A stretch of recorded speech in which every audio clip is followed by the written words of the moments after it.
High, আপনাদেরকে স্বাগত জানাচ্ছি আমার বি বাউন্ডলেস পেজে। আমি আবার একটা টপিক নিয়ে আসলাম।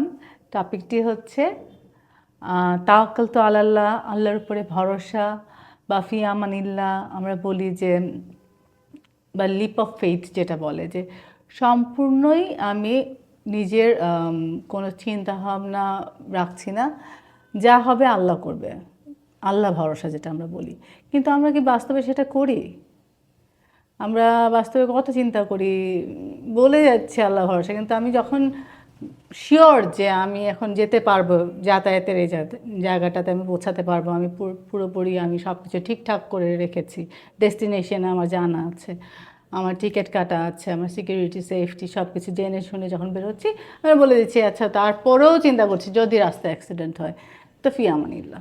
কিন্তু আমি এমনভাবে বের হচ্ছি আমার জীবনের সম্পূর্ণ ঝুঁকি নিয়ে আমি একটা কাজ শুরু করছি, তখন এরকমভাবে কি আমরা আসলে কাজটা শুরু করতে পারি সম্পূর্ণ আল্লাহর উপরে ভরসা করে?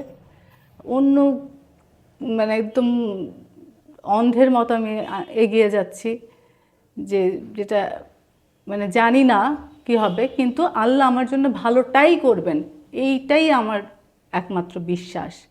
এইভাবে আমরা একটা কাজে এগোতে পারি কি? মানে কতটুকু বিশ্বাস আমাদের আল্লাহর উপর আছে সেটার কথা আমি বলতে চাচ্ছি, যে লিপ অফ ফেইথ। যে এমনভাবে যে সবাই বলবে যে বোকার মতোটা কী করতেছে, ও কি জানে যে এত টাকা যে সে সর্বস্ব খরচ করে একটা কাজ সে এক জায়গাতেই ব্যয় করে দিচ্ছে, এটা যদি না চলে বা কাজটা না হয় তাহলে কি হবে ওর? ও তো পথে বসে যাবে, আশেপাশের মানুষ সবাই ওকে বোকা বলে, ফুলের মতো সে কাজটা করে। কিন্তু ওই ব্যক্তিটা যখন এই কাজটা করে, সে সম্পূর্ণরূপে আল্লাহর উপর ভরসা নিয়ে সে কাজটা করছে। তো কতটা সে ডিভোটেড টু আল্লাহ, সে কতটা বিশ্বাসী আল্লাহর প্রতি, সেই বিষয়টা আপনারা একটু ভেবে দেখবেন। যাকে আপনার বোকা বলছেন কিন্তু সে বিশ্বাসী, তার নিজের উপর কাজের উপর সে সে তার কনফিডেন্সটা আছে, এবং আল্লাহর উপর সে সেই ফেথটা রেখেছে যে তার এই কর্মের প্রতিফল সে পাবে, যে সে সঠিকভাবে এগুচ্ছে, তার সম্পূর্ণ অন্ধের মতো সে সম্পূর্ণ ব্যয় করেও সে একটা সঠিক প্রতিফল এটার পাবে, সে আশা নিয়ে, যে আল্লাহকে অনেকটা চ্যালেঞ্জ করার মতো, যে আল্লাহ তুমি যে আছো সেটার প্রমাণ আল্লাহ দিতে তখন চলে আসবে, যে হ্যাঁ, ও এভাবে সবার এগেনস্টে গিয়েও আমার উপরে ভরসা করে সে সর্বস্ব বাজি রেখে সে একটা সঠিক পথে কাজ করতে যাচ্ছে, তাকে আল্লাহ তখন সাহায্য করবেন। এই লিপ অফ ফেইথ, এটাকে মানুষ বোকা বলে, বোকার মতো আচরণ বলে। ঘাবড়ে গিয়ে সে তখন কনফিডেন্স হারিয়ে ফেলে, এবং তখন লুজ হয়ে মানে অনেক সময় কর্মের প্রতিফলটা আর পায় না, মানে অর্ধেক পথে গিয়ে বা শেষ হওয়ার আগে আগে এই ঘটনাগুলো ঘটে। কারণ যখন সে খরচ করে যাচ্ছে একটা জিনিস, লক্ষ্যে আগাচ্ছে, শেষের দিকেই তখন মানুষের চোখে পড়ে যায় যে সে এইভাবে করছে, এতটা খরচ করছে বা এতটাই সে ডিভোশন দিয়ে দিচ্ছে, পরে কী হবে ওর যদি না হয়, যদি যদি যদি এইটা এমনভাবে তাকে চারপাশের মানুষ ঢোকানোর চেষ্টা করে যে সে তখন তার কনফিডেন্সটা নড়ে যায়, এবং তখনই তার আস্থার জায়গাটা নড়ে যায়, তখন সে বিফল হয়। কিন্তু সেই জায়গাটাতেও যদি সে অটুট থাকতে পারে, ঠিক ইব্রাহিম নবীর মতো, যেভাবে ইব্রাহিম নবীকে নমরুদ যখন আগুনে ফেলে দেয়, তখন ইব্রাহিম নবী ভয় পায়নি এবং ঘাবড়ায়নি। উনি বলেছেন যে আমি আমার আল্লাহর উপর বিশ্বাস করি, এটা আল্লাহই তাকে, সে আল্লাহর পথে চলেছে, আল্লাহর কথা বলেছে, আল্লাহই তাকে সেভ করবেন, এটা আল্লাহর দায়িত্ব। এবং যে সৃষ্টিকর্তা আসলেই তো তাই, তারই তো দায়িত্ব আমাদেরকে বাঁচাবেন না মেরে ফেলবেন, কোথায় নিয়ে যাবেন, আমরা যদি তার উপর ভরসা করি। আমাদের ফ্রি উইল দিয়ে আমরা সেই আল্লাহর ভরসাটাকে আর আল্লাহর উপরে রাখি না, আমরা নিজেরা বেশি বুঝি, আমরা অবশ্যই বুঝেই কাজ করতে হয়, সেটাও আমার ভরসাটার জায়গাটা আমি কথা বলছি। অবশ্যই বুদ্ধি করে বুঝে বিবেক বিবেচনা দিয়েই তো কনফিডেন্সটা আসে। কনফিডেন্স তো আর বোকার মতো কিছুই জানি না, আমি রাঁধতেই জানি না কিন্তু আমি রাঁধতে বসে গেলাম, তাতে তো আর সেটা আসলেই বোকার মতো কাজ।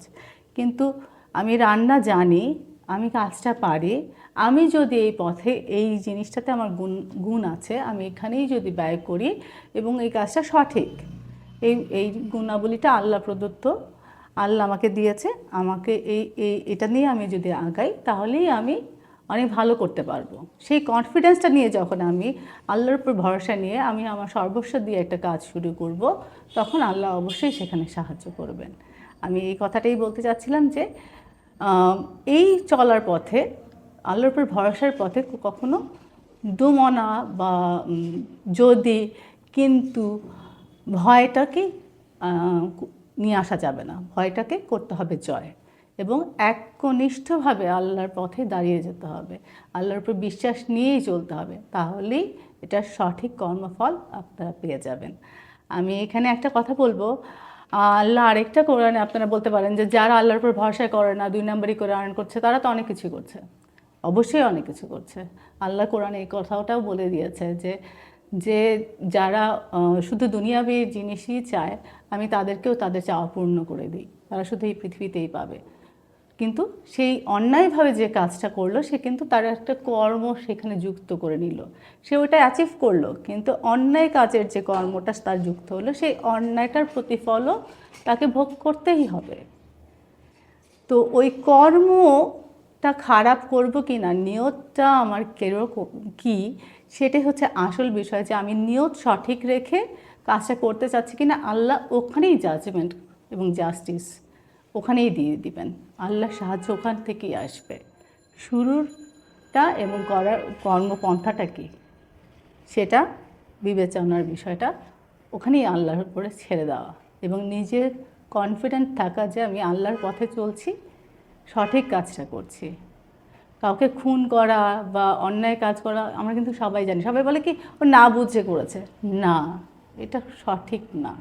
কেউ না বুঝে খুন করে না, খুনটা যে খারাপ কাজ সেটা খুব ভালোভাবে জানে। হ্যাঁ, প্রতিরক্ষার ক্ষেত্রে খুন করেছে সেটা অন্য জিনিস, সেগুলো আমরা জানি কী কী কজ আমরা অন্যায় কাজের ক্ষেত্রে মাফ পাওয়া যায়, সেটা আমরা সবাই জানি।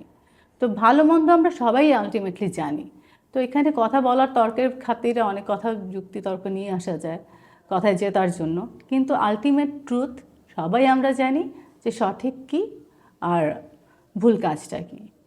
তো ভুল কাজ দ্বারা যে অ্যাচিভ করার যে অনেক সম্পদ, তার কি হয়, আলটিমেটলি তার অনেক ব্যয় হয়, অনেক ঋণ থাকে বা অনেক কাজের অনেক কিছু, সেগুলোর খরচ, তার লাইফস্টাইল মেনটেন করার যে সে যেই পথে আসে সেই পথেই বের হয়ে যায়, কথাটা ওইভাবেই, ওই লাইফস্টাইল মেনটেন করতেই তার সেই টাকাগুলো ব্যয় হয়ে যায়। তো যেইভাবে আসে দেখতে চাকচিক্য মনে হয়, কিন্তু আলটিমেটলি 3 বেলাই খাচ্ছে আর ঘুমের সময়, বরং তার কর্মটা নিয়তটা ভালো ছিল না, বা অন্যায় পথে অর্জন করার জন্য সে শান্তির যে ঘুম রাতে সেটা হারিয়ে সে ঘুমায় হচ্ছে চিন্তাগ্রস্ত, নিদ্রাহীন রাত্রি যাপন করে। সেই জন্য আমাদের ভেবেচিন্তে সঠিক পথে যদি আমরা থেকে কাজটা করতে পারি, সেটাই আমার আজকের কথা বলার উদ্দেশ্য হচ্ছে যে অনেক পাওয়ার চাইতে অল্প কিছুই আমি যদি আল্লাহর উপর সম্পূর্ণ ভরসা নিয়ে করি, তাহলে আমি এটা সঠিক রিটার্ন পাবো, এবং আল্লাহ অবশ্যই আমাকে এটার অনেক বেশি প্রতিফল দিবেন, অনেক গুণ প্রতিফল দিবেন, কিন্তু আমাকে সঠিক জায়গায় থাকতে হবে। এই কথাটাই আমি আজকে বলতে চাচ্ছিলাম যে লিপ অফ ফেইথ, আল্লাহর উপর সেই পরিমাণ ভরসা নিয়ে কাজ শুরু করলে সেটার প্রকৃত প্রতিফল পাওয়া যাবে, এই ব্যাপারে কনফিডেন্ট থাকতে হবে। একদম নিজের বিশ্বাসের জায়গায় অনড় থাকতে হবে, একটুও ভয়কে জায়গা দেওয়া যাবে না, ভয়কে করতে হবে জয়। Thank you.